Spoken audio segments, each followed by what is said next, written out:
Sir ನಮಸ್ತೆ sir. ಇವತ್ತು ನಾವು ಸರ್ವಶ್ರೀ ಕಂಪ್ನಿಯಲ್ಲಿ ಒಂದು ಭತ್ತಕ್ಕೆ ಎಷ್ಟು ಎಕರೆ ಸರ್ ಸುಮಾರು ಅಂದರೆ ಒಂದು 3 ಎಕರೆಗೆ ನಾವು ಇಲ್ಲಿ ಕೊಟ್ಟಿದ್ದೀವಿ ಸರ್ ಪ್ರಾಡಕ್ಟ್ SSP ಪ್ರಾಡಕ್ಟ್. ರೈತರು ಇಲ್ಲೇ ಇದ್ದಾರೆ ಸರ್. ಅವ್ರ ಅಭಿಪ್ರಾಯ ಏನಂತಂತ ಕೇಳೋಕ್ಕೆ ಇಷ್ಟಪಡ್ತಾರೆ ಸರ್. ಅದ್ರ ಜೊತೆಗೆ ಕೊಟ್ಟಂಥ ನಮ್ಮ ರಾಮಚಂದ್ರಪ್ಪ ಸರ್ ಸಹಿತ ಇಲ್ಲೇ ಇದ್ದಾರೆ. ಅವ್ರ ಅನಿಸಿಕೆ ಏನಂತ ಹೇಳ್ತಾರೆ ಸರ್. ಸರ್ ನಮಸ್ಕಾರ ಸರ್. ನಾವು ಕಂಪ್ನಿಯಿಂದ SSP ಕಂಪ್ನಿಯಿಂದ ಬಂದಿದ್ದೇವೆ. ನಾವು ಪ್ರಾಡಕ್ಟೆಲ್ಲ ಯೂಸ್ ಮಾಡಿದ್ರಿ ಸರ್. ಅವ್ರು ಕೊಟ್ಟಿದ್ರು ನಿಮಗೆ. ಈಗ ನಿಮ್ಮ ಅನಿಸಿಕೆ ಏನು ಅನಿಸ್ಬೋದು ಸರ್ ಅದ್ರ ಬಗ್ಗೆ? ನಾನೇನು ನೋಡ್ರಿ, ಈಗ ನಾನು ಯಾರನ್ನ ಹೋಗೋದಿಲ್ಲ, ನೀವು ಕೊಟ್ಟರೆ ಉಚ್ಚಿನ ಹೋಗೋದ್ರದ್ದು. ಹಾಂ ಸರ್. ಅದರಿಂದ ನಾನು ಭತ್ತ ಈ ನಮೂನೆ ತೋರಿದ್ರಿ ಸರ್. ಮುಂದೆ ಬರ್ರಿ ಸರ್. ಭತ್ತ ಇಲ್ಲೇ ಪಕ್ಕಕ್ಕಿರ ಭತ್ತನ ಎಲ್ಲ ನೆಲ ತಿಂದೈತಿ. ನನ್ನ ಭತ್ತ ನೋಡ್ರಿ ಈ ನಮೂನೆ ಐತಿ. ಇದು 4 ಭಾಳ ಅನುಕೂಲ ಐತಿ ರೈತರಿಗೆ. ಇದು ಕೊಟ್ಟಿಲ್ಲ ಸರ್, ಇದು ಕೊಟ್ಟಿದ್ದು. ಇದು ರೈತರಿಗೆ ಭಾಳ ಅನುಕೂಲ ಐತಿ. ಹಾಕ್ರಿ ಸರ್. ಈಗ ಚೆನ್ನಾಗಿ ಕೆಲಸ ಮಾಡ್ತೈತಿ. ನಮ್ಮ ರಾಮಚಂದ್ರಪ್ಪ ಸರ್ ಸಹಿತ ಕೊಟ್ಟಿದ್ದಾರೆ ಇವರಿಗೆ. ಹಾಗೆ ಅವ್ರ ಅಭಿಪ್ರಾಯ ಏನಂತ ಕೇಳಕ್ಕೆ ಇಷ್ಟಪಡ್ತೀವಿ ಸರ್. ನಿಮ್ಮ ಅಭಿಪ್ರಾಯ ಹೇಳಿ ಸರ್. ಏನು ನಮಸ್ಕಾರ.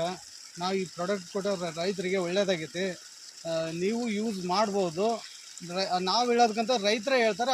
ಅವ್ರ ಮಾತು ಕೇಳಿ ಮುಂದುವರಿಬೋದು sir. Okay sir, thank you sir. ಈಗ ಪ್ರತಿಯೊಬ್ಬರು ಇದನ್ನು ಈ ಥರ ಕಣ್ಮುಂದೆ ಕಾಣ್ತಿದೆ. ಇದರಲ್ಲಿ ಯಾವುದೇ ಥರ ನಾವು ಇದು ಮಾಡ್ತಾಯಿಲ್ಲ. ರಿಯಲ್ ಆಗಿ ಕೊಟ್ಟಿದಂಥ ಗೊಬ್ಬರನ ನಾವು ಇಲ್ಲಿ ಎದುರುಗಡೆ ರೈತರ ಜೊತೆ ಮಾತಾಡ್ತಾ ಇದ್ದೀವಿ. ಹಂಗೆ ಪ್ರತಿಯೊಬ್ಬರು ಇದನ್ನು ಪ್ರಾಡಕ್ಟನ್ನು ಯೂಸ್ ಮಾಡಲಿ, ಒಳ್ಳೊಳ್ಳೆ ಇಳುವರಿ ತರಲಿ, ಯಾವುದೇ ರೋಗ ಪಗ ಬರಲಿಲ್ಲ. ಹಂಗೆ ನಾವು ಊಟ ಮಾಡೋಂಥ ಕೆಮಿಕಲನ್ನೆಲ್ಲ ತಡೆಗಟ್ಟಿ ಆರೋಗ್ಯವಾಗಿ ಆರ್ಗ್ಯಾನಿಕ್ ಅಂತ ಬಳಸ್ಕೊಂತ ಹೋಗೋಣ ಅಂತ ಹೇಳೋಕ್ಕೆ ನಾನು ಇಷ್ಟಪಡ್ತೇನೆ ಸರ್. Thank you.